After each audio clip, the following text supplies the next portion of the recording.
Propose du coup de démarrer cette quatrième et dernière table ronde de la journée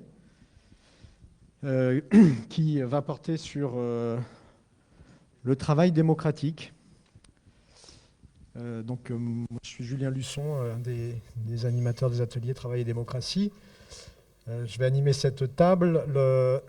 Pour rapidement l'introduire, je ne vais pas être très long parce qu'on a 3 intervenants et l'idée c'est quand même de pouvoir garder du temps de discussion.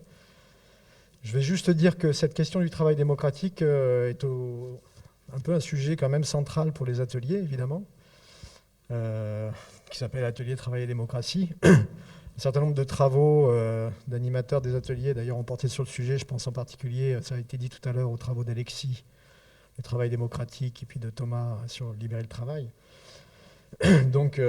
Mais en même temps, c'est un sujet très ancien et qui, aujourd'hui, est repris quand même pour nous dans un contexte où finalement, un certain nombre de tout ce qu'on a évoqué depuis ce matin, des luttes du travail, montre quand même à la fois une dégradation du travail, mais aussi un enjeu très fort des travailleurs à essayer de faire valoir les conditions dans lesquelles ils sont placés et de reprendre la main sur le travail. Voilà. Il me semble qu'il y a un certain nombre de luttes, que ce soit à l'hôpital, à l'école, dans la justice, etc., aujourd'hui, sont orientées en ce sens. Et donc ça pose la question aussi du coup de, finalement, comment est-ce qu'on pourrait repenser ou comment faut-il actualiser la réflexion autour, finalement, de la démocratisation des milieux de travail, des entreprises, des milieux de production.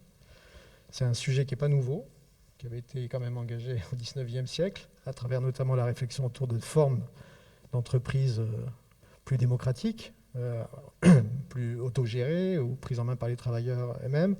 Puis c'est un débat aussi qui a évolué avec la question des contre-pouvoirs au sein des entreprises. Et ça me permet de faire le lien aussi avec un contexte, parce qu'il me semble en tout cas que ce qui marque le contexte, ça sera aussi l'objet de la discussion, qui nous oblige à réfléchir aussi à ce qu'on peut promouvoir. C'est une attaque en règle depuis maintenant quelques années d'un certain nombre d'outils, d'institutions, d'acteurs qui étaient aussi tournés justement vers des formes de contre-pouvoir au pouvoir de l'employeur. Et je pense en particulier aux outils, aux acteurs, aux institutions tournées vers la santé au travail qui, ces dernières années, avaient quand même pris beaucoup d'ampleur. Voilà. Donc, en particulier, on l'a évoqué aussi, c'est la disparition des CHSCT, mais aussi la mise à mal des systèmes d'inspection du travail, de médecine du travail, la refonte des instances qui se poursuit d'ailleurs au sein de la fonction publique, avec, ça a été dit sur l'hôpital, avec les effets que ça aura qui seront dramatiques. Bref, toute une série d'éléments qui véritablement ne s'inscrivent pas dans la perspective d'un renforcement de la démocratie au travail de notre point de vue, mais au contraire d'un affaiblissement. Voilà, c'est un renforcement du pouvoir de l'employeur et de l'autorité centrale. Donc c'est autour de ça qu'on voudrait quand même organiser le travail, mais toujours avec la même méthode des ateliers, c'est-à-dire ancré dans des expériences pour pouvoir non pas aborder le sujet sur la base de grandes propositions idéologiques, il en existe, elles sont intéressantes, enfin pas simplement idéologiques, d'ailleurs des réflexions plus théoriques, les travaux d'Isabelle Ferreras autour de l'instauration du bicaméralisme dans les entreprises, un certain nombre de travaux comme ça existent, mais ce n'est pas sous cet angle-là qu'on veut prendre le sujet, c'est plutôt à partir d'expériences. Et donc la proposition, c'était d'organiser cette table ronde sur cette base pour ouvrir la discussion, à partir de 3 interventions. Alors, peut-être les prendre un peu, je vais juste présenter très vite, mais vous vous présenterez vous-même, ça sera beaucoup plus précis. Il y a avec nous Pascal, peut-être que tu vas démarrer de Sud Télécom et Solidaire, sur la question de la bataille qui avait été menée autour de France Télécom contre le harcèlement moral institutionnel, les suicides de travail, et donc toute la bataille syndicale. L'idée, c'est de pouvoir aussi aborder quels étaient les outils, sur quoi vous avez pu vous appuyer pour aboutir notamment au procès de France Télécom. Marie Lesage de Coopanam va pouvoir aussi aborder la question des coopératives, du rapport entre les coopératives ouvrières, parce que Coopanam est une coopérative ouvrière, et la question du travail, puisqu'on a pu voir aussi quand même dans le décor sur les dernières années que ces formes d'organisation dites alternatives, c'est aussi valable pour le milieu associatif par exemple, ne sont pas non plus exonérées d'atteinte à la santé, dégradation de situation de travail. Et donc ça pose cette question de finalement, on produit de l'alternative, mais quelle place on donne au travail dans cette affaire. Et puis enfin, Annie Thébomoni, qui était présente sur la précédente table aussi, qui a un peu ouvert le sujet d'ailleurs. L'idée, c'est que tu puisses aussi présenter la lutte qui avait été menée autour de Notre-Dame suite à l'incendie, qui a soulevé un certain nombre de problématiques assez fortes de santé au travail, mais qui a, du coup, dans les mobilisations, pose aussi la question de comment on articule les différents travailleurs dans différentes entreprises. Donc ça, on reviendra aussi sur la question de la sous-traitance et des questions que ça pose autour des enjeux finalement d'organisation. Voilà, je m'arrête là. Pascal, tu démarres ? Oui, bonjour. Donc, je m'appelle Pascal Witt. Je suis actuellement rapporteur, puisque Julien parlait des instances représentatives du personnel et des outils qui sont mis à la disposition pour préserver la santé physique et mentale au travail. Je suis rapporteur d'une CSSCT aujourd'hui, qui est la Commission Santé, Sécurité et Conditions de Travail. Terme qui nous renvoie à 50 ans en arrière, hein, c'est-à-dire une commission sur la santé, ça nous renvoie en 1973 à ce qu'on connaissait sous le terme de commission d'amélioration des conditions de travail qui était rattachée au CE. Alors, bon, il est évident que les ex-CHSCT ont contribué pour beaucoup à la mise en place du procès de France Télécom, avec l'inspection du travail, avec les délégués du personnel aussi. D'aucuns disent d'ailleurs que aujourd'hui le procès de France Télécom n'aurait plus lieu depuis les ordonnances Macron. Alors mon propos c'est, oui, bon, de parler du procès de France Télécom, mais aussi d'insister sur ce que recouvrent les CHSCT. Les CHSCT recouvrent quand même quelque chose d'éminemment politique. On est ici dans un atelier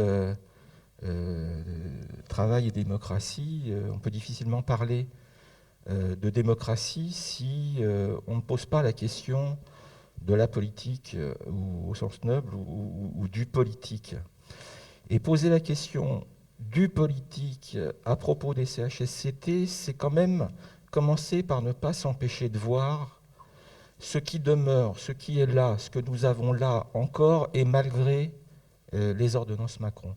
Les ordonnances Macron ont certes sucré les CHSCT, mais elles n'ont pas pu s'attaquer à quelque chose de fondamental, parce que ça relève d'une directive de 89, une directive européenne de 89, qui est ce qui a donné lieu dans le Code du travail encore aujourd'hui, et Macron n'a pas pu y faire quoi que ce soit, les principes généraux de prévention des risques du Code du travail.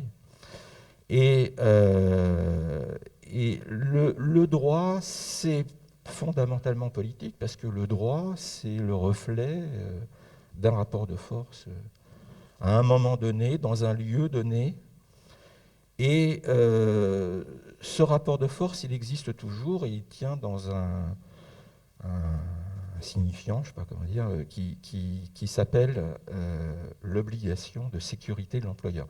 Alors, ne nous embrouillons pas pour savoir s'il s'agit toujours d'une obligation de sécurité de résultat ou d'une obligation de moyens renforcés, mais enfin, toujours est-il que l'employeur a toujours une obligation de sécurité.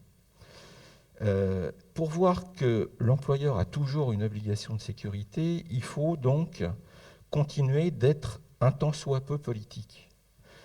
Et c'est aussi le deuxième point, enfin, je pense qu'on ne peut pas faire l'impasse là-dessus, parce qu'il ne faut pas se cacher derrière son petit doigt. On est quand même dans une phase très importante de dépolitisation des esprits. 30 ans de néolibéralisme ont abouti au confinement de l'action syndicale dans le dialogue social, les partenaires sociaux. Bon. Et il y a aujourd'hui dans les instances représentatives du personnel et y compris, je le dis, dans mon syndicat. Voilà. Il y a cette tendance quand même à discuter avec l'employeur en oubliant ce qu'on a là, ce qu'on a à disposition, cette obligation de sécurité de résultat. Alors, bon, il n'y a plus le CHSCT. Aujourd'hui, pour faire entendre la consultation des IRP du CSE aujourd'hui, c'est le CSE en fait qui est consulté. Les CSSCT en tant que commission, ce sont des coquilles vides. Elles ne sont pas sujets de droit. On ne peut pas voter une expertise. Les ordres du jour ne sont plus faits en commun avec le chef d'établissement. Pour autant, l'obligation de sécurité perdure et il s'agit de ne pas le perdre de vue pour éventuellement envisager des stratégies nouvelles. Alors, avec cette recomposition en fait des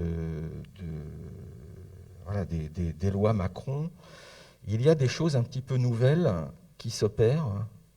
Et enfin bon, alors je parle de mon point de vue, je vous l'ai dit, je suis rapporteur d'une CSSCT, je ne sais pas si c'est partout pareil, mais cette dimension d'insister sur l'obligation de sécurité de l'employeur fait qu'il y a des alliances, souvent, qui sont improbables. Les finalités politiques ne sont pas forcément les mêmes. Mais au sein de la CSSCT où je suis, par exemple, j'arrive à faire, en tant que rapporteur, à faire des alliances avec des syndicats qui sont... une sociologue, Sonia Grano, avait parlé des CHSCT d'accompagnement ou des CHSCT de combat. Bon. Donc il m'arrive de faire et d'utiliser la présence de représentants du personnel d'autres organisations syndicales qui ne sont pas spécialement des organisations syndicales de combat, mais qui entendent bien mener jusqu'au bout le faire avec l'employeur pour lui faire pour l'obliger à ce qu'il satisfasse à ses obligations de sécurité. Et j'insiste là-dessus parce que, en termes de proposition, c'est une proposition toute simple, mais qu'on a tendance un petit peu à occulter, à balayer d'un revers de main parce que ça paraît technique, parce que ça paraît trop juridique, parce que, etc. Bon, le livre de Thomas, par exemple, le livre Libéré de travail, il reproduit quelque chose que l'on savait déjà à travers, à la fin des années 70, le questionnaire de Karasek. On sait qu'il y a un lien très important entre l'investissement politique dans des associations et autres et la possibilité dans son travail, ce qui prouve que le travail, c'est quand même une entrée, centrale. Plus les gens répondent aux questions de savoir s'ils ont suffisamment de latitude décisionnelle, pour reprendre le terme consacré, de latitude décisionnelle dans leur travail, et plus ils ont tendance à être impliqués dans la cité, dans la politique, ces choses-là. Donc, voilà, on a, pour les 10 risques psychosociaux, puisque je travaille, moi, sur un centre d'appel technique, donc les risques, ce n'est pas vraiment les chutes de grande hauteur, c'est plutôt les risques psychosociaux. Et les risques psychosociaux, si on tient le faire sur l'employeur a une obligation de sécurité, d'une part, qu'il ne prend jamais des mesures de prévention qui ont trait à ce que prévoit l'article 41-21-2 du Code du travail, c'est-à-dire les risques qu'on ne peut pas éviter, on les évalue. Une fois qu'ils sont évalués, on les combat à la source. Il ne les combat jamais à la source, c'est-à-dire qu'il ne les combat jamais au niveau de l'organisation du travail. Et ça, c'est des points déjà qui me paraissent essentiels Bon, je sens, si vous voulez, que c'est un petit peu en dessous du débat de la table ronde qui a précédé sur des questions éminemment politiques qui tenaient à l'écologie, etc. Ça paraît technique, mais enfin, moi, c'était le témoignage que je voulais faire passer et éventuellement mettre en débat avant d'aller plus loin. On reviendra sur finalement les usages de cette obligation de sécurité de résultat finalement dans les luttes, peut-être après dans la discussion, mais ça, je pense que ça fait écho aussi à ce que tu vas pouvoir développer, Annie. Sur un autre registre peut-être avant tu veux prendre bah, allez. Je pense que ça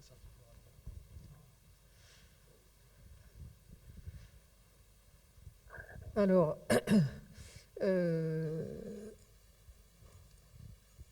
je vais en fait repartir de la question du travail, mais dans un moment particulier qui est celui de la suite, enfin de ce qui s'est passé après l'incendie de Notre-Dame. En fait, l'incendie de Notre-Dame, vous savez qu'il y a 400 tonnes de plomb qui étaient sur la toiture et sur la flèche, qui sont partis en poussière, bien sûr sur le site, sur l'île de la Cité, mais bien au-delà. Donc c'est à partir de cet événement-là que je vais parler de la mobilisation. Mais avant ça, je voudrais faire un tout petit rappel historique par rapport à la sous-traitance.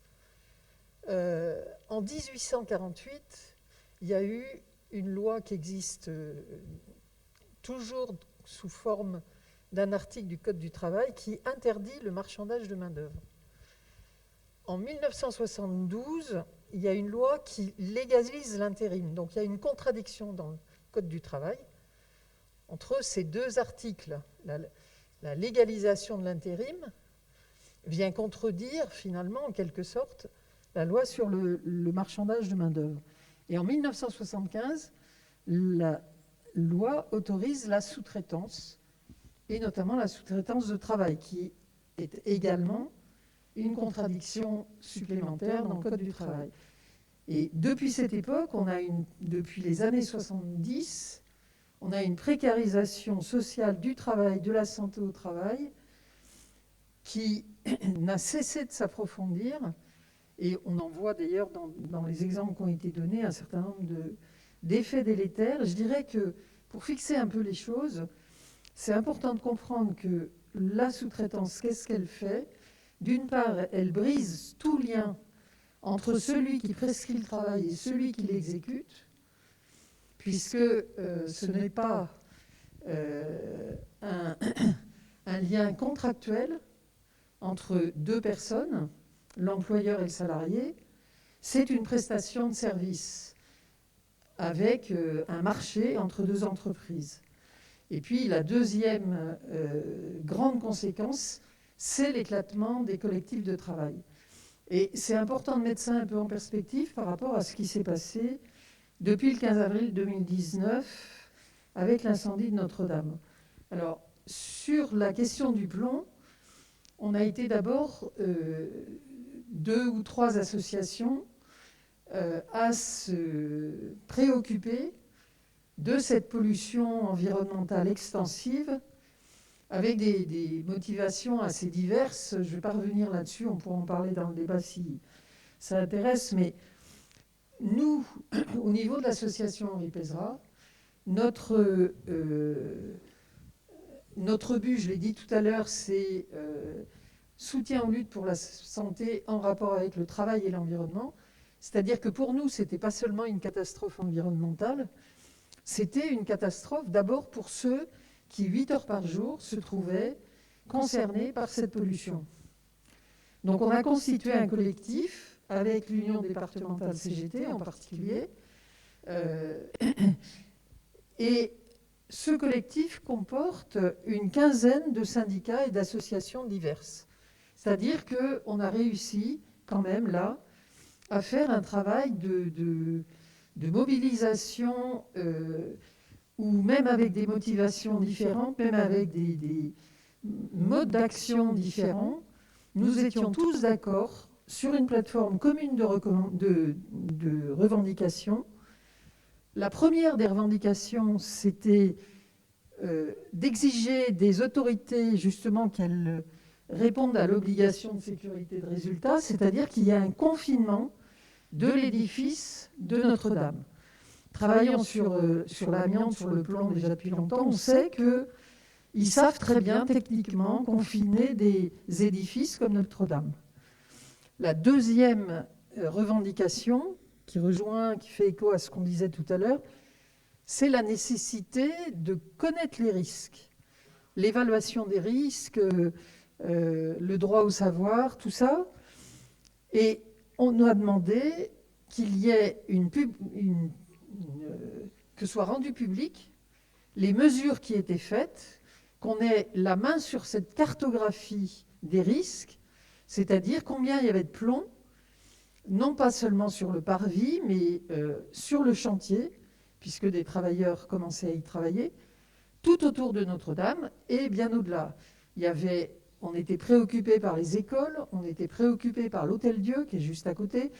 Donc, cette cartographie aurait dû nous permettre d'avoir accès à la pollution.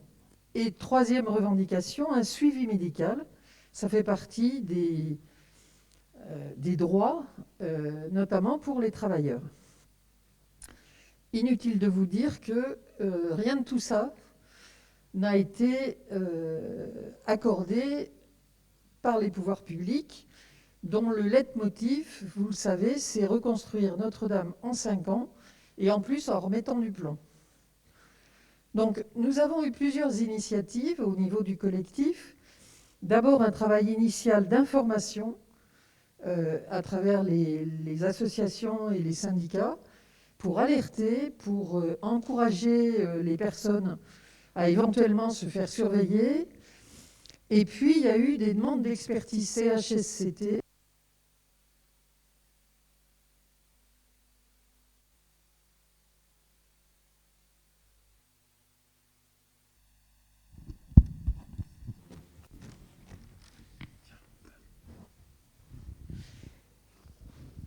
Alors, on a eu en fait, il y a eu plusieurs CHSCT qui se sont saisis de ce problème. Il y a eu la préfecture de police de Paris, et là, il y a eu une mesure qui a été exceptionnelle par rapport à l'ensemble des zones touchées dans le centre de Paris, c'est qu'ils ont réussi à obtenir la fermeture de 2 crèches pour qu'elles soient nettoyées. C'est les seuls qui ont eu cette mesure. Toutes les autres crèches, écoles maternelles, lycées, collèges, etc., ont continué à travailler et on a su seulement 2 mois ou 3 mois après quelle était l'ampleur de la pollution sur ces endroits-là. Mais il y a 2 CHSCT qui ont fait des demandes d'expertise. Le CHSCT Petite Enfance de la mairie de Paris, et ils l'ont obtenu. Et malgré la crise Covid qui démarrait en 2020, il y a eu une expertise sur le risque que couraient les travailleuses, parce que c'est essentiellement des travailleuses qui travaillaient dans les structures de la petite enfance, dans le 4e arrondissement en particulier, mais pas seulement.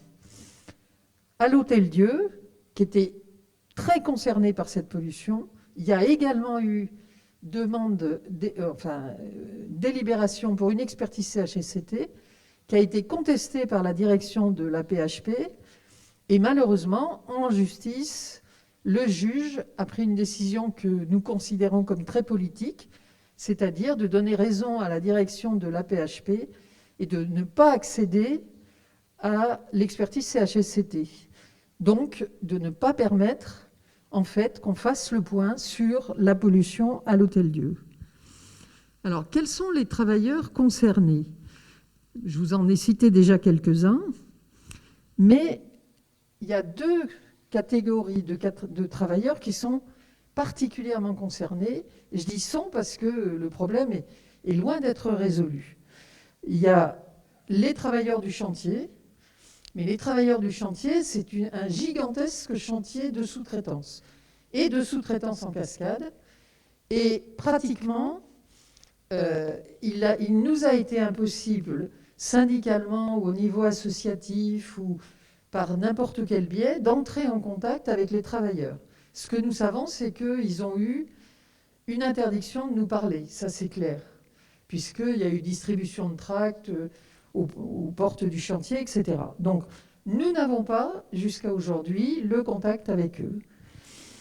Et il y a les travailleurs et travailleuses du nettoyage. Et là aussi, c'est des chantiers de sous-traitance extrêmement diversifiés. Il y a les stations de métro, de RER, il y a le nettoyage des rues, il y a le nettoyage des immeubles autour de Notre-Dame. Et je dirais que là, la sous-traitance fait disparaître les femmes et les hommes qui font ce travail de nettoyage, leur activité réelle de travail derrière des mètres carrés de surface nettoyée. On voit bien là la manière dont, en fait, se fabrique l'invisibilité des travailleurs par la sous-traitance. Alors, il y a tout un travail qu'on a essayé de mener avec les travailleurs du nettoyage, et grâce au travail syndical qui est fait depuis longtemps par l'Union départementale CGT à Paris, où il y a de très nombreux conflits, pour tenter de faire respecter les droits minimaux. Et quand je dis les droits minimaux, je vais juste vous évoquer le tract d'une grève qui a eu lieu à la Gare du Nord en décembre 2021, donc c'est pas très loin.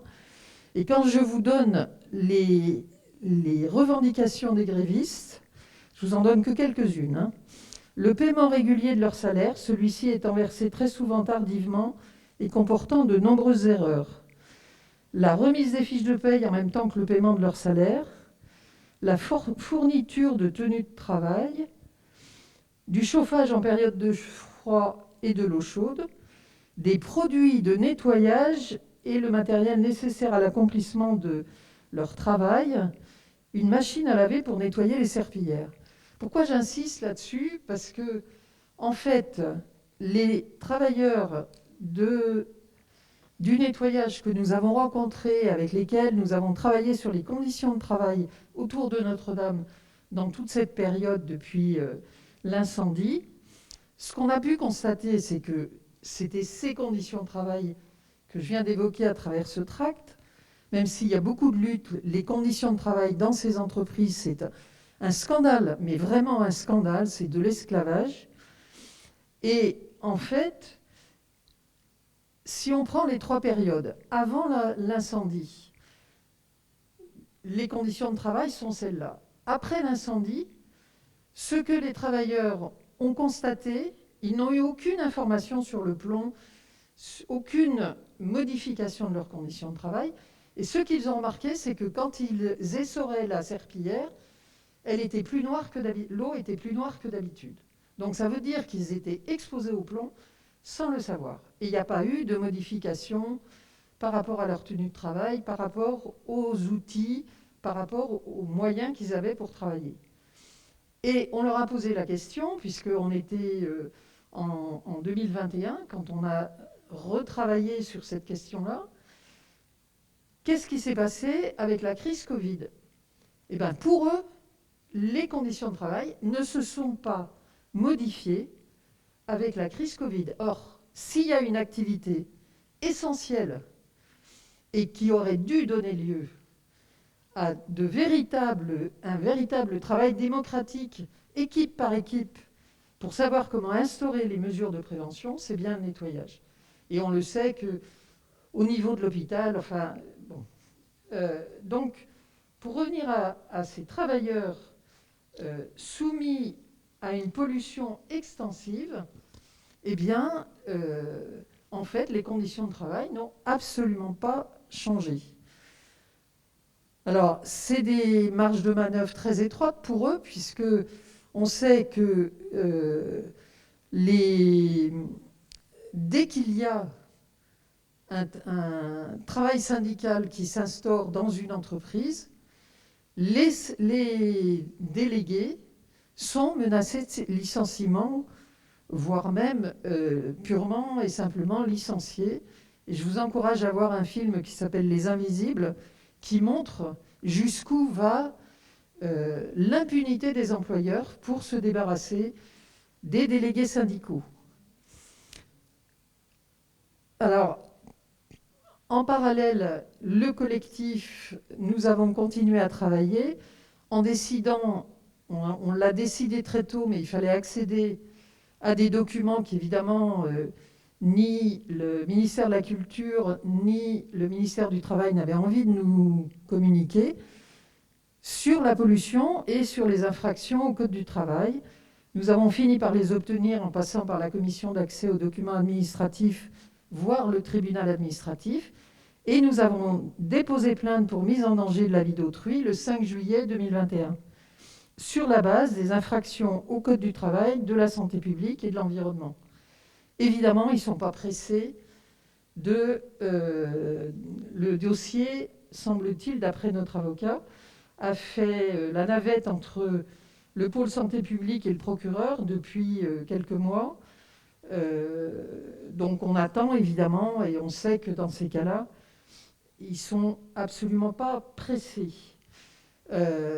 D'autant qu'ils ont réellement pris la décision de reconstruire Notre-Dame à l'identique et qu'on arrive dans la phase où ils vont remettre du plomb. Il y a des appels d'offres où il est écrit, noir sur blanc, qu'un chantier s'ouvre et que les entreprises peuvent répondre à l'appel d'offres sur des chantiers de reconstruction de couverture au plomb.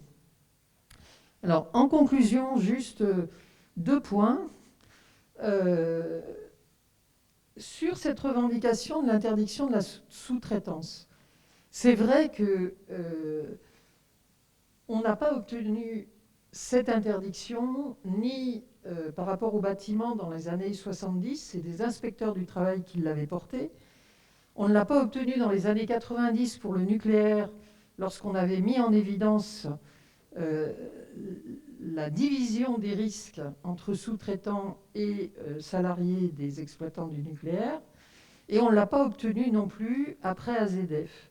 Et donc la question qui se pose, c'est que même si cette revendication est complètement légitime, je pense qu'il y a vraiment à penser les luttes en termes aussi d'égalité des droits de tous les travailleurs impliqués dans le même procédé de production. Parce que ça, c'est quelque chose qu'on peut faire maintenant. Et je dirais que le travail qui est fait par l'Union départementale de Paris vis-à-vis des travailleurs du nettoyage, c'est une manière de redonner du pouvoir d'action à des travailleurs qui sont autrement complètement réduits en esclavage. Le deuxième point sur lequel je voulais conclure, c'est que la santé, la vie, la dignité des travailleuses et des travailleurs sont des droits fondamentaux insolubles dans la négociation salariale. Merci Annie, tu alimentes déjà le débat sur les propositions. Je reviendrai après sur celles qu'on a portées dans le cadre de ces échanges. Je donne tout de suite la parole à Marie. Bonjour à toutes et à tous, merci. Voilà, je suis ravie de pouvoir participer aujourd'hui. C'est important pour nous en tant que coopérative. Donc on s'appelle Copanam. On est une coopérative qui existe depuis 2004, donc dans le nord-est parisien, dans le 20e. Qu'est-ce qu'on fait ? On est une coopérative qui coopérative d'activité et d'emploi. Donc on est dans le champ de l'économie sociale et solidaire. On accompagne et on a créé collectivement en fait cette scope pour accompagner les personnes qui avaient envie de développer une activité économique dans des conditions sécurisées. C'est-à-dire que dans notre coopérative, les entrepreneuses, on est 65% de femmes, ça s'est fait comme ça, ont décidé d'avoir un outil commun. Et notre commun, c'est Copanam qui va leur permettre de développer une activité économique dans de bonnes conditions, en étant sécurisée, et au travers du développement de leur activité, de se créer un salaire. Donc en fait, les coopérateurs et coopératrices sont salariés, entrepreneurs salariés et associés. Parce que dans une coopérative, juste pour rappeler un petit peu qu'est-ce qu'une coopérative, on a mutualisé des moyens et donc à un certain moment donné, on devient associé.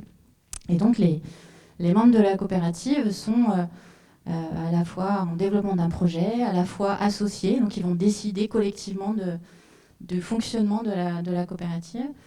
Et on a à l'intérieur de tout ça, pour que ça fonctionne, une équipe de 35 personnes qui sont également associées, salariés et associés, mais qui vont plutôt faire fonctionner la coopérative pour les entrepreneuses et entrepreneurs de Copenhague.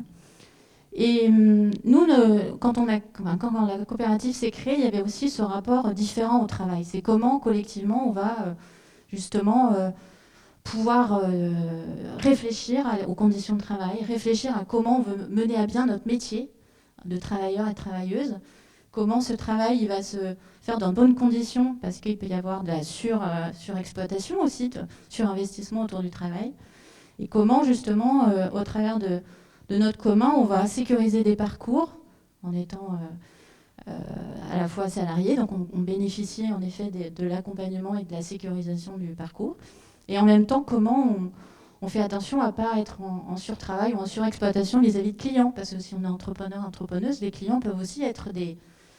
Comment on pourrait dire ça? Oui, c'est ça. En fonction de ce qu'ils vont demander, les relations ne sont pas forcément simples.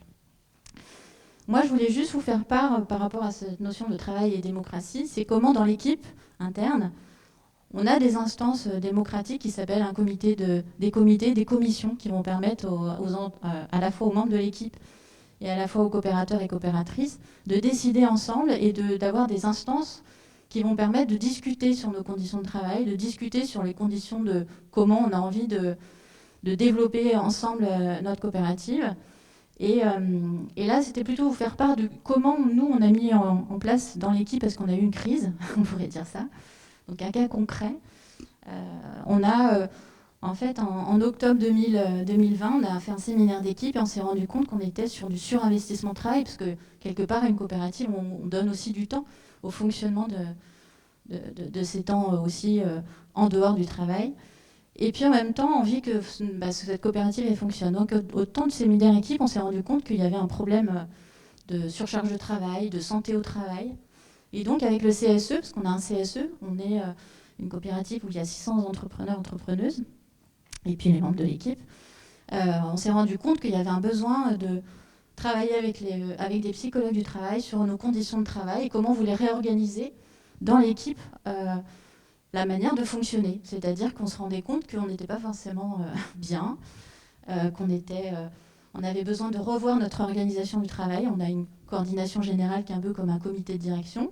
Il y a bien des liens de subordination, alors que nous, on essaye d'expliquer que les entrepreneurs, il n'y a pas de lien de subordination, ils sont salariés, mais ils développent un projet entrepreneurial. Donc il n'y a pas de lien de subordination entre la structure et leur relation de travail. Par contre, on pourrait dire qu'il y en a dans l'équipe interne, parce que quelque part, il y a bien une direction, une coordination, etc.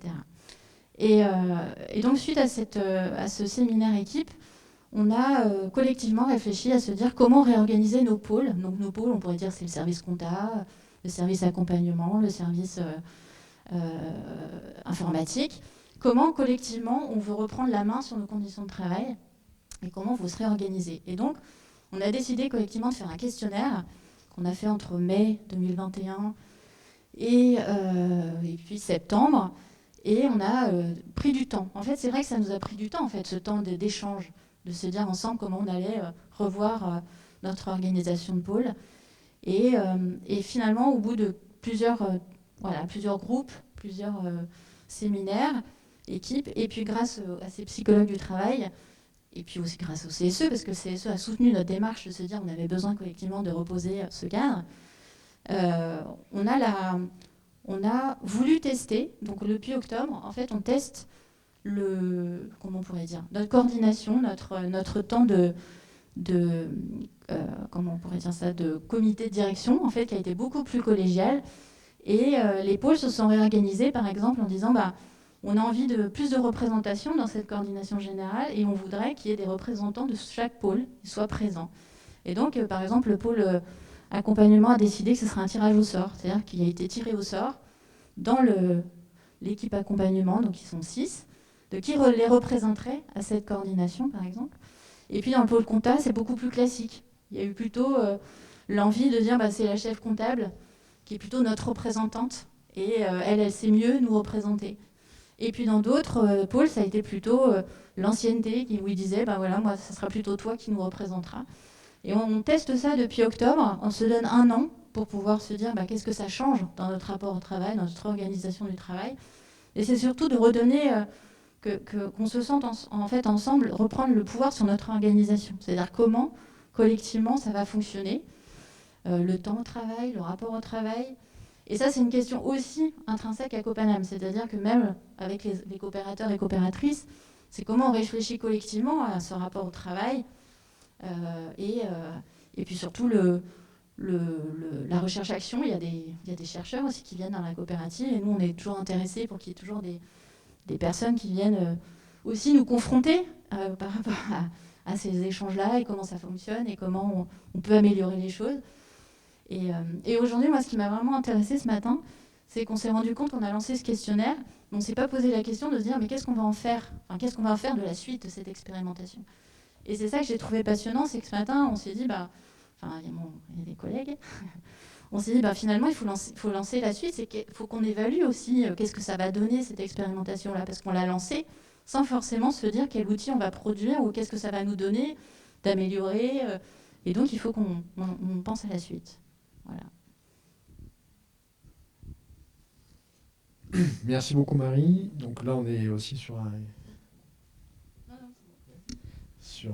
tout autre registre finalement aussi que ce qui a été abordé avant, mais on reste sur la question aussi du coup de finalement c'est quoi les leviers pour transformer le travail, y compris quand on a censément la main, on peut aussi se retrouver débordé. Voilà, mais donc du côté pour pas faire long, du côté des propositions sur l'atelier, je les énonce et puis la parole est évidemment à la salle.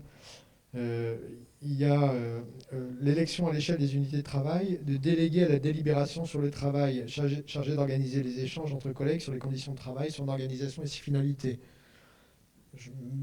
Pour moi, ça résonnait aussi pas mal avec ce que tu décrivais de la situation de la sous-traitance à Notre-Dame, où justement il n'y a pas de canal d'expression ni de relais. Est-ce que ça pourrait, être quelque chose qui, sans être exhaustif, mais qui pourrait répondre à une partie des problèmes qui ont été soulevés. Revenu garanti, salaire à vie pour réduire la précarité et accroître le pouvoir social des salariés. Ça fait partie aussi d'une autre approche. Et puis, 3e proposition, soutien public à la création, à la reprise d'entreprises sous forme coopérative. Donc SCOP ou SCIC, priorité des salariés pour la reprise. C'est un peu différent, mais... je fais le lien aussi avec des propositions qui avaient été formulées tout à l'heure, par rapport à ce que disait aussi Annie Tebomoni tout à l'heure, l'interdiction de la sous-traitance sur les sites à risque et la sous-traitance en cascade, qui fait partie aussi du panorama des propositions. Et puis il y a aussi tout ce qu'on a dit tout à l'heure autour des questions des instances représentatives du personnel, je ne les réévoque pas, mais on peut revenir. Donc est-ce que, par rapport à ces éléments-là, est-ce qu'il y a des réactions, des compléments, des remarques? Allez-y, hein.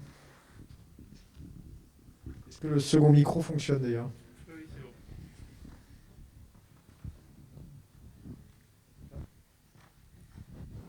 Moi, j'aurais plutôt une question, une interrogation. J'ai été amené à intervenir auprès d'un certain nombre de scopes, j'en connais un certain nombre. Et moi, ce qui m'a frappé, et dans ce que tu dis, parce que d'après ce que j'ai compris, Copanam, c'est en gros une COP de dirigeants. Essentiellement. C'est une partie. Son but est de former des dirigeants, quand même, ou d'assister une entreprise. Enfin bon, c'est. Bon. Non, mais tu vas me répondre parce que pour moi, c'est pas toujours très clair. Bon.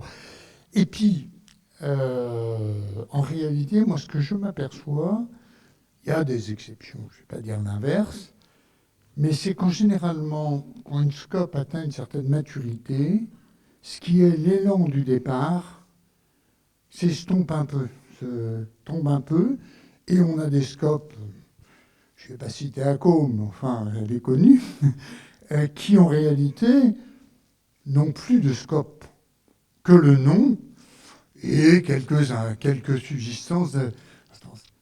Et ça pose des problèmes parce que quand on regarde sur ce fond, alors je ne prétends pas avoir une expérience exhaustive, mais j'en ai discuté quand même avec les gens de certains de la Confédération des Scopes, et ben on s'aperçoit que celles qui arrivent à s'en sortir, à acquérir une place sur le marché, ben c'est en gros quand même des scopes qui...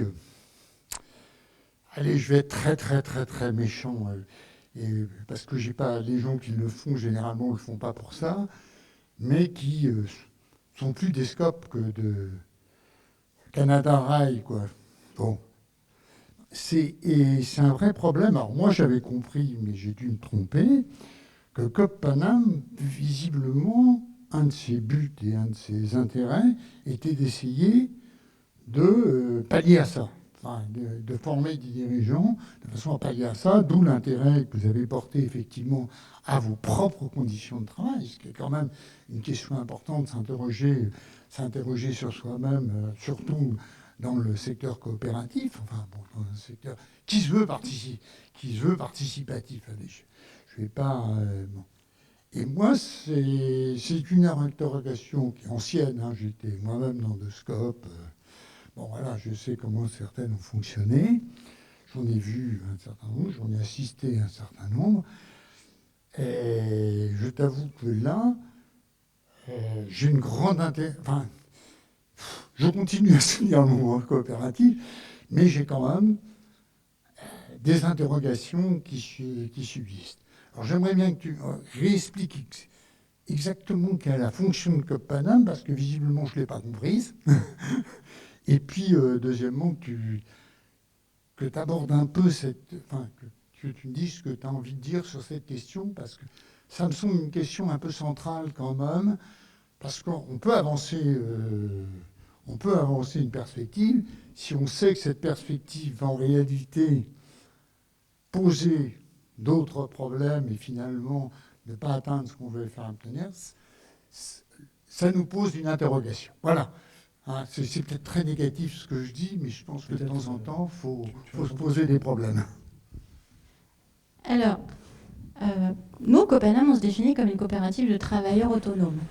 On ne dit pas, en effet, qu'on est une coopérative de dirigeants. On ne forme pas des dirigeants, en fait, on forme des personnes. Alors, il y a des personnes qui arrivent avec une activité déjà développée, donc qui sont, en effet, comme tu peux dire, déjà dirigeants. Mais en fait, ils ont surtout envie de développer leur métier dans des conditions de travail où, en effet, il y a un collectif qui les soutient et qui les soutient, avec le fait de se dire on va me faciliter la vie, en effet, dans le développement de mon activité, mais surtout, je le fais au sein d'un collectif. Donc, il y a une forme de sécurisation de leur parcours pour se dire je vais être en effet accompagnée, mais je vais décider aussi de l'orientation de la coopérative et de Coop Panam et de sa stratégie, puisque dans une coopérative, une personne égale une voix, quel que soit le nombre de parts que l'on a. Mais c'est vrai que nous, on ne parle pas de dirigeants, en fait, on parle plutôt depuis historiquement du fait qu'on est plutôt comment, ensemble, on va développer notre utopie, parce qu'on appelle ça pour nous une forme d'utopie, de se dire comment changer le rapport au travail. Comment changer le rapport au travail pour que, en effet, demain j'arrive graphiste et après-demain je suis danseuse. Parce que, en fait, je peux me changer, je peux changer. J'ai accès à la formation professionnelle comme n'importe quel salarié, mais je vais aussi travailler dans la coopérative au sein des instances démocratiques qui ont été mises en place, soit par les fondateurs, soit par les nouveaux, etc., de se dire, je peux aussi réfléchir collectivement comment je vais changer la santé au travail. Nous, on réfléchit aujourd'hui, en effet, de se dire comment l'auto-exploitation peut la modifier, c'est-à-dire est-ce que les coopérateurs, ils choisissent en effet de travailler que 3 jours par semaine, parce qu'ils définissent eux-mêmes leur temps de travail. Donc c'est eux qui décident s'ils travaillent à temps complet, à temps partiel. Et donc il y a cette autonomie-là, mais qu'on travaille avec eux pour essayer d'atteindre cette autonomie-là et de se dire, en effet, je vis qu'avec le SMIC ou je vis qu'avec... Et donc, ouais, c'est compliqué. Moi, c'est dur d'entendre vous former des dirigeants, alors que c'est plutôt comment former les personnes à être autonomes dans leur travail, qui vivent bien, qui puissent développer comme ils le souhaitent, et puis surtout réfléchir ensemble à cette histoire du travail. Et puis, évidemment, qu'il y a des scopes, il y a tout. Hein. On est d'accord, un COM, bon, c'est une scope. Mais est-ce qu'il y a bien des temps pour échanger sur comment on a envie de s'organiser dans le développement de leurs services ou de leurs produits. Je ne suis pas sûre. Et dans les coopératives d'activité d'emploi, on est une toute petite part. On est que 150 en France. On n'est que 10 000 salariés, donc ce n'est pas beaucoup par rapport à d'autres rapports de force. Et donc c'est vrai qu'on essaye au sein du mouvement coopératif et donc d'avoir créé une fédération des coopératives d'activité d'emploi, c'est de dire qu'il y a d'autres modèles aussi pour développer son emploi ou développer un travail et de choisir avec qui on a envie de travailler aussi. Voilà, il y a ça aussi. Mais c'est pas simple. Ouais, c'est vrai que c'est... mais ce qui nous fait du bien, je dirais... Enfin, c'est aussi pour ça que les personnes, elles nous rejoignent dans la coopérative. C'est pour se dire, je vais être accompagnée, mais je vais aussi avoir une voix et je vais aussi pouvoir donner mon avis sur comment Copanam se développe ou comment Copanam, elle a envie de m'aider à travailler avec ce que j'ai envie de faire, avec mes valeurs. Il y a des coopérateurs qui travaillent Total. Bon, nous, ça nous fait gloops, mais il faut bien qu'ils mangent, quoi. Enfin, il y a aussi ça. Et en même temps, il y a d'autres coopérateurs qui disent, moi, je ne travaillerai jamais avec certaines entreprises parce que c'est pas mes valeurs. Et donc, elles font le choix. Et elles ont la liberté de travailler avec qui elles veulent, même si, peut-être que demain, aujourd'hui, elles travaillent avec Total et au fur et à mesure, on va les accompagner pour qu'elles travaillent avec des ONG. Et donc, on met aussi en avant toutes les valeurs que l'on va porter autour de l'économie sociale et solidaire, la personne, l'éthique, et s'inscrire toujours dans une action locale. Voilà.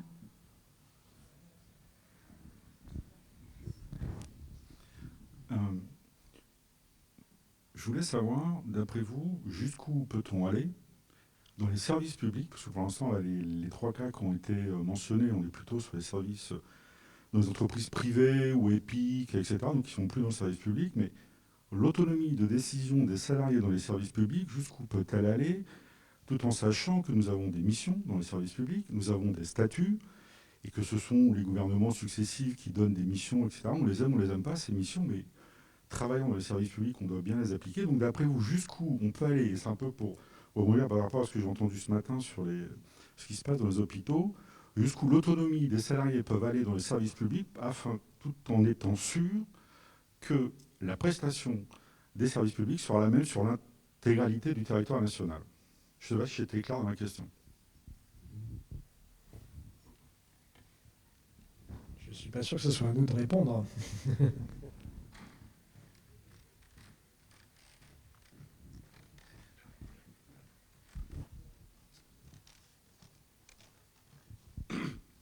Bonjour, je vais parler un peu de droit, j'y connais rien, donc je suis désolé par avance. Moi, je me posais la question par rapport à la sous-traitance, l'interdiction de la sous-traitance. En fait, comment concrètement ça pourrait se mettre en place? Parce que j'ai l'impression que l'externalisation des activités des entreprises, c'est une stratégie capitaliste pour contrecarrer la création du statut de l'employé. On a une conquête du statut d'employé, et une manière de le bypasser, c'est la sous-traitance et l'externalisation des activités. Mais là, on touche à une division capitaliste du travail qui est assez fondamentale. Et même, on voit que les conventions collectives se sont construites par secteur d'activité. Donc, si on doit réintégrer la production à une échelle un peu plus large, je ne crois pas qu'une proposition politique puisse faire ça. J'ai l'impression que toutes ces conquêtes sont faites par la jurisprudence. Donc, la question que je pose, c'est comment interdire la sous-traitance? Est-ce qu'il existe des traces de jurisprudence, de conquête, de réintégration d'entités productives chez les donneurs d'ordre, ou est-ce que ça n'existe pas? J'ai l'impression que ça existe aujourd'hui essentiellement sur des individus qui sont externalisés auto-entrepreneurs et qui sont réintégrés par la subordination qui existe entre le donneur d'ordre et eux, mais j'ai jamais entendu parler de réintégration d'entité à une autre entité.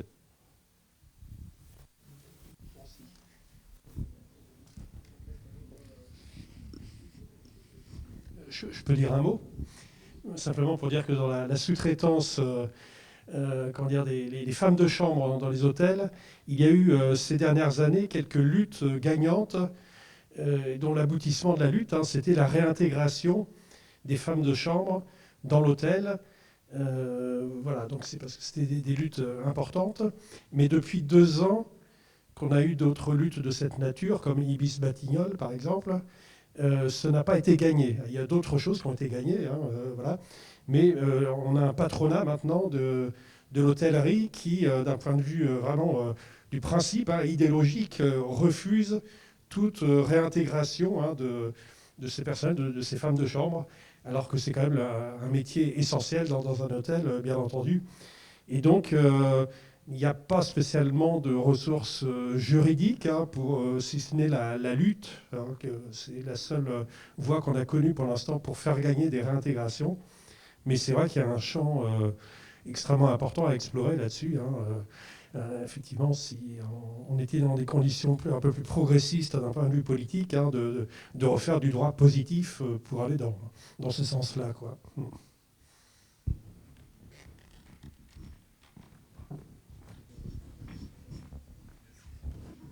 Oui, Yazid, de la PHP.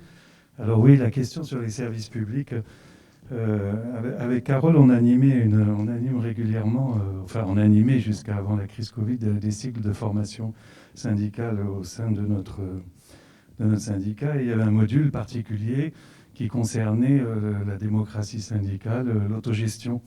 Et on avait reçu à ce moment-là un camarade de Fumel, je ne sais pas si ça vous parle, qui avait... Voilà. Et donc lui, il avait mis les pieds dans le plat, il nous avait expliqué, mais bon, c'était il y a une quinzaine d'années, qu'on était tout à fait capable d'autogérer l'hôpital. Et c'est vrai, là, on l'a vu au moment de la dernière crise sanitaire, Carole en a parlé, je me souviens encore de Robert Debré, où l'organisation des soins, c'était plus l'administration qui avait la main, c'était les soignants au sens large, médecins, infirmières, auxiliaires, aides-soignants, qui s'organisaient. Donc sur l'égalité d'accès aux soins, normalement les textes, pour aller dans le sens de la question que le camarade posait, l'égalité des soins, de l'accès aux soins, est normalement garantie par tous les textes, par toutes les lois possibles et imaginables. Sauf qu'elle n'est pas du tout respectée. Donc je pense que on est capable de faire beaucoup mieux. Et c'est justement une des revendications principales des derniers mouvements qu'il y a eu à l'hôpital, c'est la question de la gouvernance hospitalière. Et là, bon, une gouvernance qui serait où les collègues n'ont pas encore conscience de leur force. Bon, je vous apprends rien, que la force de ceux qui nous dirigent repose sur notre faiblesse. Notre faiblesse, c'est l'absence de conscience du pouvoir qu'on a et qu'on est incapable de prendre pour... bon, on va pas. Mais je pensais au CHSCT. Au CHSCT, la conception qu'on a, c'est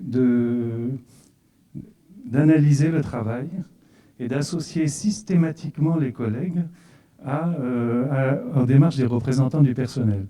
Jamais les représentants et les représentantes du personnel, on agit sans les collègues. Quand on demande une expertise, quand on dépose un danger grave et imminent, même quand le sujet est on met à l'ordre du jour des sujets du CHSCT, systématiquement on associe les collègues avec la démarche consciente d'analyser le travail des collègues, l'analyser avec eux, puisque c'est quand même elles et eux qui sont les premiers experts de leur activité, d'analyser le travail avec eux pour tenter d'élever le niveau de conscience, voilà, tout simplement, et pouvoir faire un pas plus loin, et pour se rendre compte qu'on a des compétences que peut-être on ignore, et que...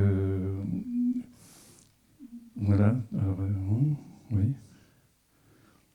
Ouais, donc sur la question des services publics, je pense que la question de la gouvernance, c'est une question centrale, c'est qui fait partie des revendications, notamment du CIH et des syndicats, que les hospitaliers, les citoyens soient associés à la gestion du service public de santé, que ce soit les moyens ne soient pas décidés par un Parlement avec un ONDAM, une enveloppe fermée, mais que les besoins soient redéfinis. C'est le sens aussi de la bagarre qui est engagée dans le nord de Paris contre la fermeture de Beaujon et de Bichat et la construction du grand hôpital Nord qui est loin de répondre aux besoins sanitaires de la population. Donc il y a un long travail à faire. Et alors la difficulté qu'on rencontre, puis je vais m'arrêter là-dessus, parce que là, il y a une nouvelle forme de mobilisation qui prend forme, c'est la minute de silence. Vous en avez peut-être entendu parler. Tous les vendredis, il y a une minute de silence à 14h. Un texte est lu, Et puis, bon, 1 minute de silence pour annoncer la mort prochaine de l'hôpital. Mais en même temps, dans le texte qui est lu, les revendications sont rappelées. Donc, c'est en train de s'étendre largement. On tente d'y associer les citoyens, les citoyennes au sens large à cette initiative-là, comme on a toujours essayé de le faire avec toutes les autres initiatives hospitalières qu'on a prises. Mais on a une grosse difficulté. Et je crois tout simplement, je vois bien autour de moi les personnes qui sont solidaires des combats qu'on mène, mais qui ne viendront pas dans la rue avec nous, voilà. Je sais, il peut être difficile d'imaginer qu'on peut avoir un jour besoin de l'hôpital, de s'imaginer en mauvaise santé, voilà. En même temps, ce qui se passe en province contredit mon propos pour ce qui est de l'Île-de-France, parce qu'en province, effectivement, il y a des grandes mobilisations citoyennes en défense de l'hôpital. Mais voilà, donc voilà, c'est tout. Toujours aussi long, le cas.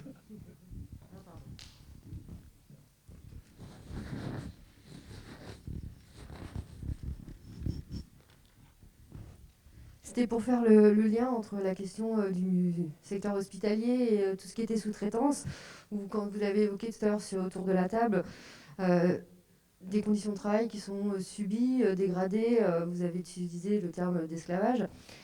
Après, à l'hôpital, on peut quand même constater, quand on parle de la fuite des soignants, bah, c'est un choix de faire partie des sous-traitants. L'intérim, aujourd'hui, c'est ça. L'explosion des collectifs, l'explosion des dégradations de conditions de travail font qu'aujourd'hui, il y a beaucoup de soignants qui sont encore soignants, mais qui décident de quitter l'hôpital et ce qu'ils lui proposent pour se soulager et récupérer une vie privée. Partir en intérim, ça dit, bah, j'ai mon planning, j'ai pu être soumis à l'appel de mon cadre pour me dire de revenir. Il y a l'hôpital public qui, aujourd'hui, n'assure pas la fonction, une des promesses de la fonction publique, être fonctionnaire. Bon, pour beaucoup, ça signifie beaucoup de choses, d'avoir une sécurité de l'emploi. Ce n'est plus le cas aujourd'hui à l'hôpital. On est aujourd'hui en CDD. Donc le CDD, bah, c'est une précarisation, c'est un non-accès aux formations, il n'y a pas de montée d'échelon, on ne sait jamais si on va pouvoir être renouvelé ou pas. Ce qui fait que une partie de mes collègues ont décidé de partir pour de l'intérim, pour finalement une dégradation des conditions de travail telles qu'on l'entend. Si je suis intérimaire, je suis précaire. Mais finalement, je suis mieux précaire parce que j'ai repris la main sur l'outil de travail et je n'ai plus à subir les pressions de mon collectif de travail qui est beaucoup trop douloureux et beaucoup trop invasif en termes de conséquences dans ma vie privée. Donc il y a aussi cet aspect-là qui est quand même à prendre en compte aujourd'hui. C'est qu'en termes de choix, à un moment, je préfère être précaire dans mon intérim, où finalement, je gagne mieux parce qu'il manque du monde à l'hôpital. Donc je suis rappelée à l'hôpital, mais sous le biais de l'intérim, où je choisis mon emploi du temps, où je veux aller travailler, quand je serai en vacances. Et en plus, j'ai même pas à m'investir dans le collectif. Donc il n'y a plus les missions transversales. Ce qui fait que, on est dans un cercle, c'est ça le problème de l'hôpital aujourd'hui. Le cercle, il est tellement gangréné que comment on peut faire en sorte d'imaginer la reconstruction d'un cercle vertueux déjà.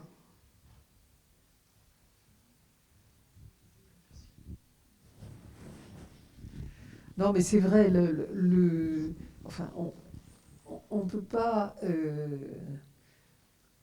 se passer d'un vrai travail dans chaque secteur, parce que la sous-traitance et l'intérim, parce que c'est deux choses différentes, prennent des formes extrêmement différentes. Mais je rejoindrai complètement ce que vous disiez sur le fait que ce sont des formes d'organisation du travail qui nous ont été imposées de la même façon que nous est imposée à l'heure actuelle la transformation de l'hôpital public en une entreprise financière et avec les conséquences sur les conditions de travail.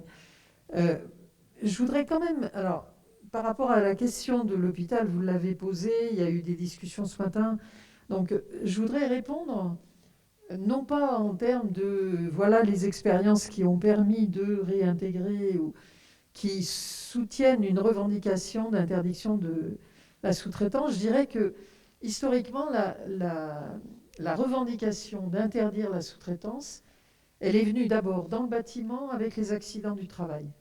Parce que les accidents mortels étaient principalement des accidents qui survenaient dans le cadre de la sous-traitance. Ça, c'était les années 70-80. Ensuite, on a fait... Alors là, il y a eu un travail qui a été fait au niveau syndical dans le nucléaire quand EDF a décidé de passer massivement toute la maintenance en sous-traitance.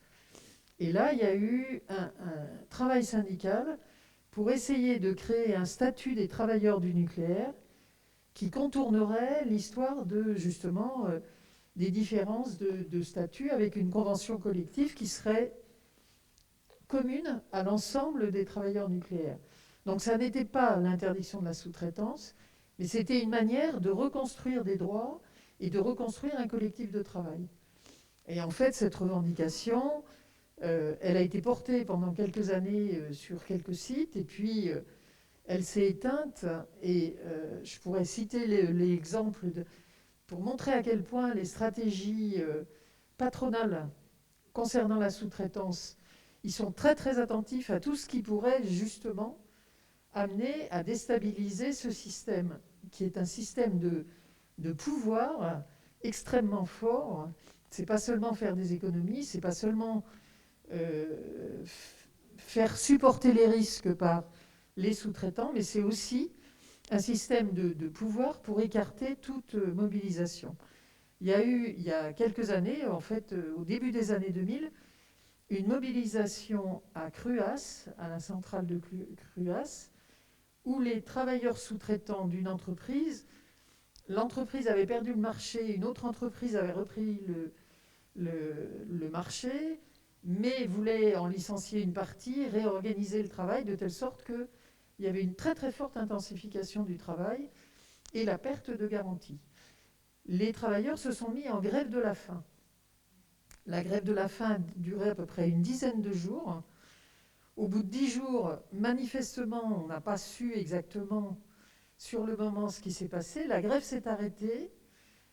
Ce qui a été obtenu, c'est que EDF payait un des travailleurs qui avait fait la grève pour devenir permanent à la Fédé Énergie pour s'occuper de la sous-traitance. C'était une espèce de concession qui était faite donc, à la Fédé CGT de l'énergie. Et en fait, celui qui a bénéficié, entre guillemets, de cette faveur d'EDF, au bout de 4 ans, a lâché l'affaire parce qu'il n'arrivait absolument pas à faire un travail militant. Mais en fait, ce qui est très frappant dans les relations entre donneurs d'ordre et salariés de la sous-traitance, c'est c'est le fait du prince. C'est-à-dire, si le donneur d'ordre décide qu'il va lâcher un petit peu du lest, c'est un espèce de cadeau, quoi, entre guillemets. Mais ça n'est pas le travail syndical qui avait été amorcé dans ce conflit-là en particulier, soutenu par la section syndicale de la centrale de Cruas, et avec un travail syndical extrêmement intéressant, en fait, a été cassé. Pourquoi ? Parce que, une fois de plus, les sous-traitants ne sont pas les salariés du donneur d'ordre. Et le donneur d'ordre a tout pouvoir pour dire celui-là j'en veux bien, celui-là j'en veux pas. A contrario, moi je connais un militant syndical qui a été au CHSCT sur les centrales de Normandie, qui s'est fait licencier et de façon complètement abusive. Il a utilisé toutes les démarches possibles juridiques. Il a été réintégré, mais il n'a pas pu remettre les pieds dans une centrale syndicale. Donc on est face à un système de pouvoir, et là où tu as raison, c'est vrai que en fait c'est un système capitaliste, et donc l'interdiction, on peut essayer de l'appuyer sur la question des risques, mais même à ZDF, c'était dans les propositions qui avaient été faites dans le rapport qui a précédé la loi Bachelot, que la sous-traitance en cascade puisse être interdite dans les sites Céveso. Et en fait, cette revendication-là a été... ça n'est pas dans la loi. Ça a été proposé, mais ça n'est pas dans la loi. Donc c'est vrai que sur le principe, on pourrait se dire il faut qu'on arrive à interdire la sous-traitance, parce que c'est par ce biais-là que finalement il y a une possibilité pour les donneurs d'ordre de s'affranchir complètement des droits. On pourrait le prendre le secteur des transports ou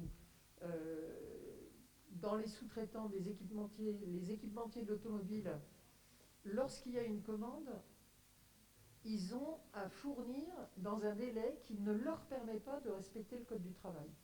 Mais s'ils sont sanctionnés, c'est le sous-traitant qui est sanctionné, ça n'est jamais le donneur d'ordre. Alors, la seule chose intéressante quand même, c'est qu'il y a un pays où il y a une réglementation qui rend responsable le donneur d'ordre, enfin l'entrepreneur, c'est dans la loi en anglais, mais le mot c'est entrepreneur, qui est responsable sur le plan de la santé et de la sécurité jusqu'au dernier échelon de la cascade de sous-traitance. Et c'est ce qui leur a permis de réguler le problème des accidents de travail dans les transports, parce que cette loi rend le donneur d'ordre responsable civilement et pénalement, et que les sanctions sont absolument hors de proportion avec celles qu'on connaît ici. Il y avait une demande de prise de parole. Thomas, peut-être, avant qu'on conclue la table. Non, mais en ce moment, il y a en cours d'élaboration du côté du ministère du Travail un plan d'urgence sur les accidents du travail. Je ne sais pas si vous êtes au courant de ça. Non ? Alors, c'est un scoop, alors j'ai brisé mon obligation de réserve, là, à l'instant. Mais ils veulent absolument sortir, pendant la campagne électorale, un plan d'urgence pour la réduction des accidents du travail graves et mortels. Et on est face à une inquiétude à cause... Et là, il y a eu toute une médiatisation qui a été faite, notamment par ce prof-là qui publie sur son blog... ouais, comment il s'appelle ? Ouais, Mathieu Lépine, qui fait un super boulot. De publication des... en fait, il collecte dans la presse, il raconte les histoires d'accidents du travail mortels, surtout lui. Et visiblement, il a percé médiatiquement depuis quelques mois. Il y a énormément d'articles dans la presse là-dessus. Et visiblement, au niveau de l'équipe présidentielle, ils se sont dit attention, il y a un truc qui peut déraper de ce côté-là. Et donc, ils sont en train de phosphorer sur... le plan de santé-travail numéro 4 vient de sortir, et il n'y avait pas grand-chose sur les accidents de travail graves et mortels. Donc, ils se sont dit on va faire un nouveau truc là-dessus. Donc, je me demande, voilà, ça va venir du gouvernement, donc c'est un truc sur lequel on peut nous rebondir. Est-ce que donc la question de la responsabilité des donneurs d'ordre, plutôt que l'interdiction de la sous-traitance, qui manifestement est quand même un truc un peu difficile qui a un passé historique un peu compliqué, est-ce que la question de l'interdiction, de la responsabilisation financière et juridique des donneurs d'ordre par rapport à la question du travail chez les sous-traitants, ce ne serait pas une des réponses, parce que c'est clair que, on voit bien qu'ils vont pas aller là-dessus, spontanément, de toute façon. Donc, bon, s'il y a d'autres idées, bon, en tout cas, profiter de cette fenêtre de débat qu'eux-mêmes vont lancer pour arriver avec des propositions sur une avancée des droits démocratiques pour la santé et imposer ça dans la campagne, quoi.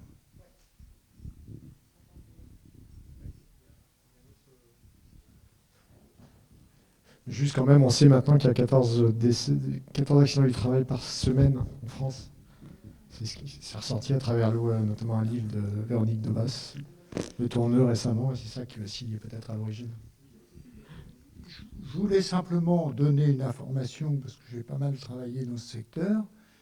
Dans le secteur du bâtiment et des travaux publics, il y a des CHSCT de sites, quand il y a un chantier, deux chantiers, et la responsabilité du donneur d'ordre sur les accidents de travail remonte au donneur d'ordre. Enfin, il y a toute la chaîne qui est prise, mais y compris le donneur d'ordre.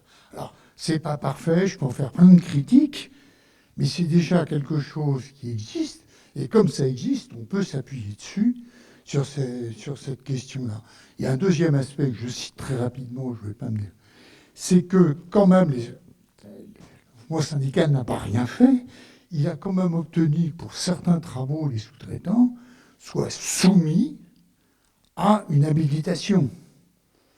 C'est vrai dans le nucléaire, pas dans tous les travaux, mais il y a quand même un certain nombre de choses qui ont déjà été obtenues. Alors c'est, on peut dire, largement insuffisant, mais on peut s'appuyer quand même sur ce qui a été obtenu. Voilà. Alors on posait la question, dans les début des années 70, on a eu des requalifications, mais en s'appuyant sur un aspect qui aujourd'hui a à peu près disparu, parce qu'il suffit de changer un peu le contrat de travail, c'est que la sous-traitance, pour éviter le marchandage que tu disais, il devait y avoir une organisation par l'entreprise sous-traitante, c'est-à-dire un responsable de l'entreprise sous-traitante, les éléments devaient être donnés, tout ça. Bon, je ne vais pas aller plus loin. Là, on a obtenu quelques requalifications sur cette base. Mais c'est vrai que maintenant, ils ont appris à faire et ça n'existe plus. Voilà, je ne vais pas faire une intervention compliquée, mais parce que là, on est dans. C'est évident qu'il y a eu une réforme de l'assurance chômage qui cause qui va produire une situation totalement dramatique. Simplement, du coup, il y a un aspect qui était important dans cette réforme et qui est quasiment passé à la trappe, c'était la question des possibilités de démission indemnisée en cas de... dans tout un tas de situations. Mais en fait, c'était à l'origine un très gros sujet, puisque, même Macron en avait parlé, ça concernait plus de 500 000 personnes, 1 million de personnes chaque année, etc. Ça se termine qu'il y a dans le texte de loi qui est passé, il y a eu une possibilité, il y avait déjà quelques possibilités de démission considérées comme légitimes, mais qui sont quand même très restreintes. Et dans la nouvelle loi, donc, il y a une possibilité de démissionner, mais avec des conditions quand même très restrictives. Je crois que c'est 5 ans de travail dans une même entreprise, plus un projet de reconversion déjà assez élaboré. Et donc, ça ressemble plus à une espèce de congé de formation, de reconversion. Voilà. Donc, et ça concerne donc quelques centaines de personnes pour le moment. Donc, ce n'est pas du tout la chose qui aurait été souhaitée. Et je pense que, parce que dans cette réforme de l'assurance chômage, donc évidemment, les effets les plus sensibles concernent des personnes qui ont été en contrat de courte durée, en emploi discontinu.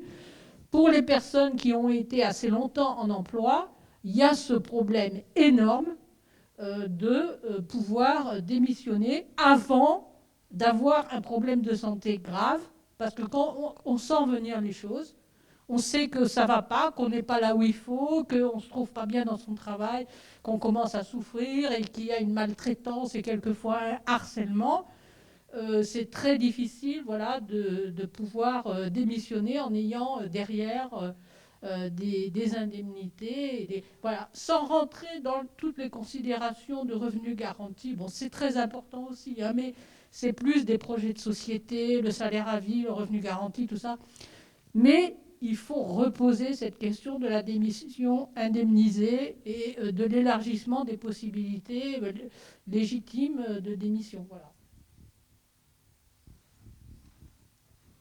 Oui, juste, je suis désolée, ça ne sera pas sur ce sujet-là. C'était plus sur la sous-traitance et de juste que c'est vrai que dans la coopérative, il y a des personnes qui arrivent en disant j'arrive et j'ai un client. Et nous, on dit non, ça ne peut pas être un client, sinon c'est du salariat déguisé, en fait.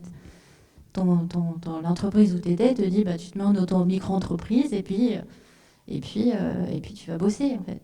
Et donc nous, on a toute cette pédagogie-là de réexpliquer le fait que non, tu ne peux pas créer une activité en ayant un seul client. En fait, c'est du salariat déguisé. Donc il y a toute une pédagogie et c'est de se dire comment on peut plutôt t'aider à est-ce que c'est ça que tu veux ou alors il faut peut-être mieux en effet retrouver autre chose. Mais voilà, de veiller à que la sous-traitance ne soit pas subie, du moins, et bien le rappel au fait qu'on est employeur ou voilà, il y a des conditions et il y a un respect. Voilà. On n'a pas abordé, mais il y a la question des plateformes qui pose.